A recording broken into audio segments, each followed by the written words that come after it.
Good afternoon, everyone. Brother Steve here again for looking up. Thanks for joining me today. 2020, what a year. What will it be remembered for? To some, it'll be remembered as the year of the coronavirus. To some others, it'll be remembered as the year that everything that they'd worked for, their family had worked for, was literally taken away in a matter of months. To some, it'll be remembered as the time of the new normal, if this can be considered in any semblance of rational reality, a time of normalcy. I think I'll remember it as something very, very different. You know, when the media-driven propaganda machine spoon-fed a concoction of fear to the masses, where people ran to and fro in their masks, trying to avoid at all costs the ever elusive reaper of the virus. I'll remember it as a year when the tip of the lance of the spear of fear was put to the necks of men as the final cobblestones were laid on the road that leads to oblivion. Fear. A world of fear. Do you know, it is the mover and the shaker, the driver of men. It is the thing that was there in the beginning. It is the thing that'll be evident at the very end. You know, it's interesting in the third chapter of the book of Genesis, when Adam walked for almost 100+ years, he and his wife, with God in perfect fellowship, in harmony, in love, and in communion. And then that day when he finally took of the tree of the knowledge of good and evil and broke fellowship with God himself, that as God came looking for him in the garden that day, and he called out to him, "Adam, where are you?" And it's interesting, as we see his answer there, as a different spirit entered the man, a spirit that was never there before. And he said, "I heard your voice in the garden." And he said, "I was afraid because I was naked, and so I hid myself." Fear, the satanic spawn fostered upon mankind in the beginning. Do you know, in the 21st chapter of the book of Luke, you know, fear will be at the time of the end in which we live in now. It says that these are the days of vengeance, when all things must be fulfilled. It says there'll be signs there in the sun, in the moon, and the stars, and there will be distress among the nations.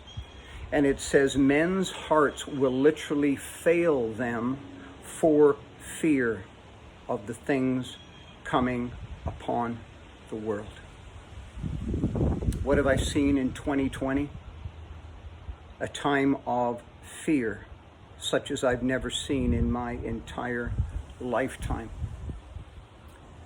I want to tell you a little story today that I think relates to somewhat of the time that we're in, and it parallels in some ways you know, the lives that we're living out right now.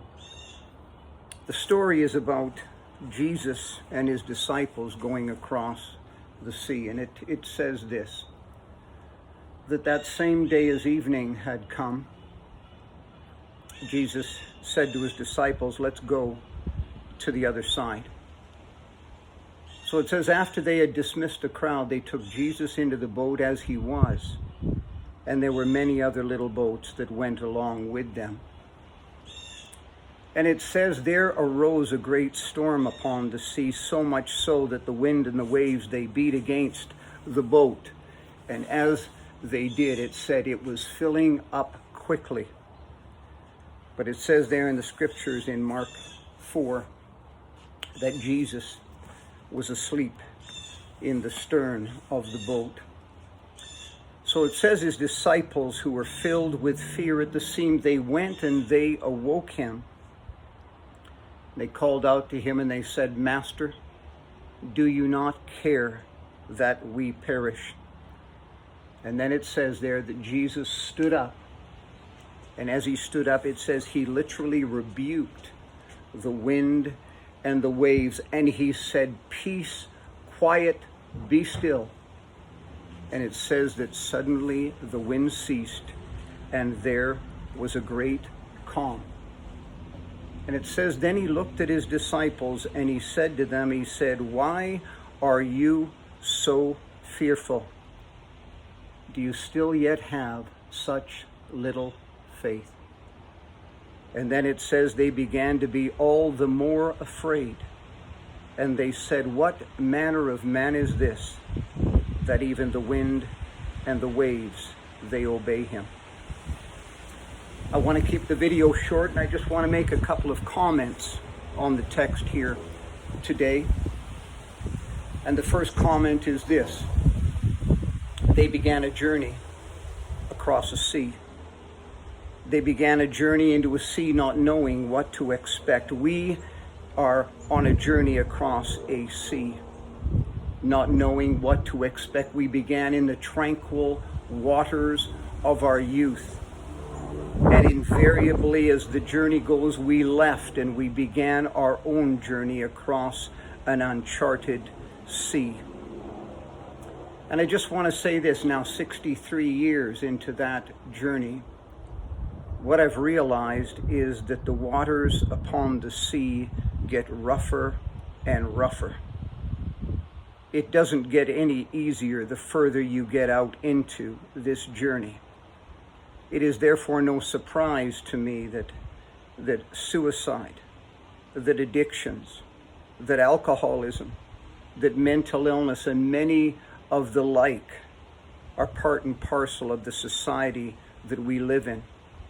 And part of the main reason for that is people are trying to make this journey on their own. It says there that Jesus told his disciples to get into the boat to go to the other side. He was with them.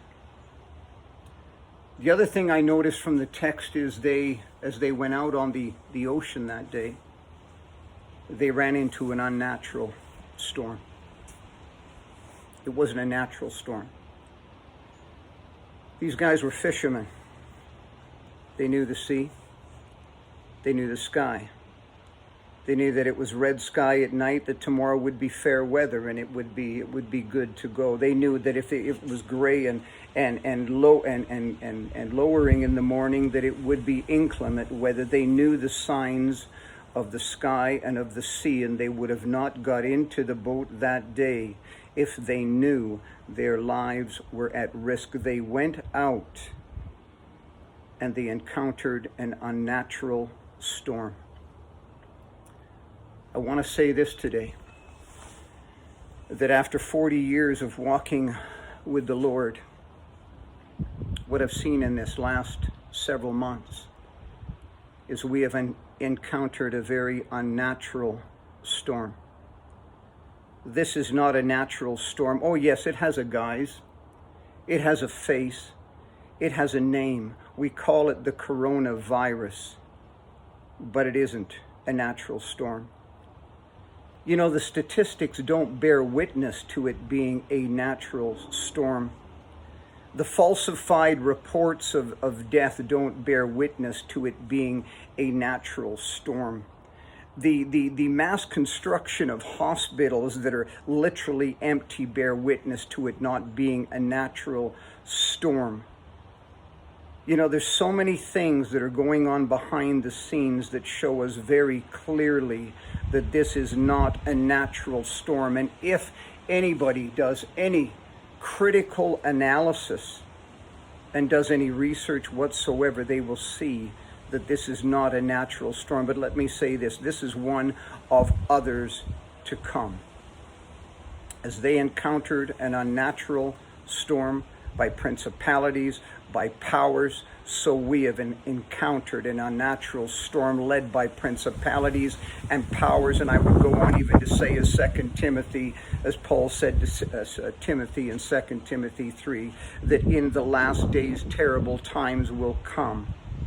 And indeed, evil men and seducers will go from bad to worse, deceiving and being deceived. There are evil men and seducers, along with principalities and powers, that are pulling the master puppeteers at the top of the rung, that are pulling the strings of the world as we see it right now. This is not a natural storm. The next thing I notice from the text is it says the disciples went to Jesus Christ. Do you know what's interesting to me is they're men of the sea. They're men of boats. They're men that spent their entire lives on the sea. They're men that trusted in one another, men that counted on one another, but they knew they'd encountered something that they couldn't extricate themselves from. And so they went to one with the ability and with the answers and with the power to free them. They went to Jesus Christ. Do you know what I see in the world today? As I see us now scurrying on every hand. I see us looking to our technology. I see us looking to our science. I see us looking to one another. I see us looking to inoculation by, things that'll help us against this virus. I see us looking in every direction, but the only direction that has the power to free us from what's coming on the world, and that is Jesus Christ. These storms are going to grow increasingly so. We cannot look to vaccines. We cannot look to human beings. We cannot look to governments. We cannot look to our own human wisdom. We can't look to philosophy. We can't look to religions. There's only one we can look to, and that's Jesus Christ. So that day in that unnatural storm, they looked to the only one who had the answers and the power to free them. We need to do the same today. We need to look to Jesus Christ. The next thing I notice from the text is the very majesty of Jesus Christ. They summed it up beautifully at the end of that passage in verse 41. What manner of man is this, that even the wind and the waves, they obey him?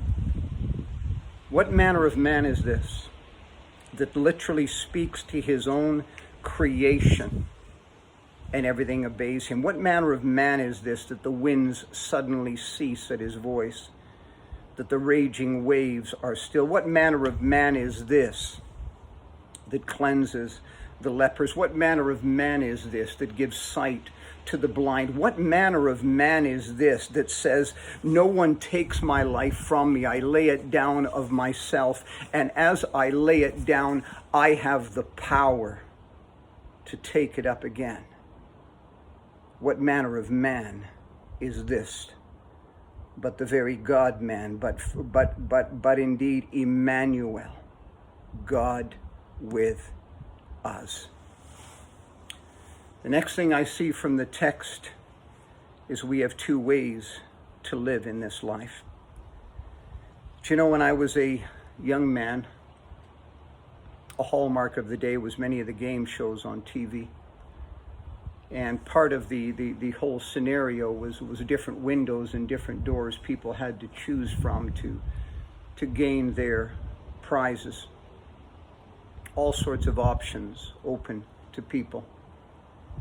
Do you know, we live in a world seemingly of options, and yet as we look at the reality of the world that we live in today, we've only got two options to live by. There is no door number 3. There is no door number 4. There's only two options. Jesus Christ said to his disciples after he calmed the waves and the sea, he said, "Why are you so fearful? Do you still have such little faith?" The two options that we have to live by in the world today are those two. We live by fear, or we live by faith. We live by fear of the things coming upon the world. We live by fear of the things that we see. or we live by faith in the one who is above all of it and commands it at his very word. Do you know in another story there, another storm, when the disciples were at the sea and they were terrified for their lives, it said Jesus came to them in the fourth watch of the night, walking upon the water. He came walking to them on the waves that were tumultuous, breaking through the winds that were hurricane force. You know, the things that concern us the most are under the feet of Jesus Christ. We've only got two options to live by: fear or faith. And so I want to ask you today, what are you living by? Are you living by fear or are you living by faith? The next thing I notice from the text is this. It's a peculiar little verse there. I think it's in the 36th verse, where it says, as Jesus went out with his disciples, that many other little boats went with them that day. Do you know, it's interesting, it's one of the only passage in the Gospels that actually says that, and what I derive from it is not unlike the world that we live in today. You know, people say there's many ways of getting across this sea.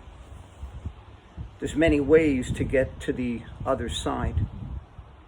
There's many ways of landing safely. There's many ways of going through the storms. But you know what's interesting about the text to me? That the largest vessel, it seems, in that fleet was the boat that the disciples were in, and it was almost completely full. It was going down, save Jesus Christ. How much more so all the little boats? And what is interesting there is that you never hear of the little boats again. You know, people say there's lots of ways to make it across this sea. There's many little boats, if you will. There's the boats of religion. There's the boats of self-reliance. There's the boats of human wisdom and philosophy and leaning upon ourselves. But when the most critical and severe storms of life come against us, without him, there is no way to cross this sea. I've seen so many go down in 63 years. You hear of them virtually every day. That's another thing I see from the text, is there were many little boats that went with him. And so I want to ask you today, whose boat are you in?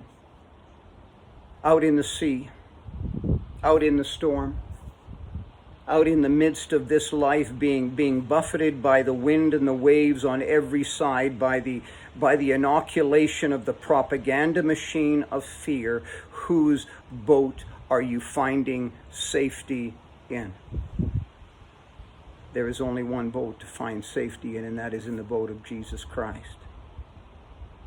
The next thing I notice, another thing from the text, and in order to do so and finish up the video, I've got to go back to the very start of, you know, what I talked about in Matthew 4 today, verse 35. And it says this, you know, that very same day when evening came, Jesus said to his disciples, let's go to the other side. You know what I've realized in 40 years of following the Lord? I can remember some 30, 40 years ago, some of the old timers talking about, you know, the imminent return of Jesus Christ. And, you know, it was just around the corner. Well, the years have turned now into decades. And I can honestly say I've experienced 2 or 3 wonderful decades. But what I see in the world today is the mirror image of that scripture. When evening had come, I see in the world today the evening coming. I see in the world today the unfolding of the words of Jesus Christ in the 9th chapter of the book of John, where he said, you know what? It is time to labor while it is still day, because the night now comes when no man can labor. You know, you don't even need to be a religious person. You don't need to be a follower of Jesus Christ to know that there's something desperately wrong with the world today. There's a darkness that has come upon people. That there is a darkness that is pervading the entire earth. And yet Jesus Christ gives us encouragement in those words in verse 35. That despite what is ahead, you know what he said there in verse 35? He said this, let us go to the other side. You know, it wasn't based on what would happen. It wasn't based on whether they ran into a storm or whether they didn't. It wasn't based on circumstances or situations. His wording was based on his authority to do exactly what he said he would do. He would take them safely to the other side. He would take them directly through the storms of life to the other side. I want to ask you today, do you have faith in a Savior? Do you have faith in one that will take you to the other side no matter what lies ahead? Do you have faith in the one called Jesus Christ, who is above all the storms and all that there is in life? Do you have faith in him to take you to that other shore, to that other world that is shortly coming here now, when this world is finally living out its last gasps as we go down the road to Armageddon? Do you have faith in the one that can take you to that new world where there'll be no more sorrow, no more pain, no more sighing, no more tears, no more death? For the former things will be remembered no more, and they'll be put away. Do you know that's the kind of faith you can live by today, even in the storms that rage around us today? So I want to leave you with that today, in a world of fear, in a world of apprehension, in a world of such uncertainty, in a world hurtling towards its very demise, that Jesus Christ, the captain of our salvation, is at the helm, and he's giving the last call in these days to get into the boat. So I'm asking you today, will you go along for the ride? It's the only safe way there. And it's the only way that you can live out the rest of this life without any fear and with joy in your heart of what is yet to come. So thanks again for listening. It's again a blessing that you come in each week. Brother Steve signing out till next week.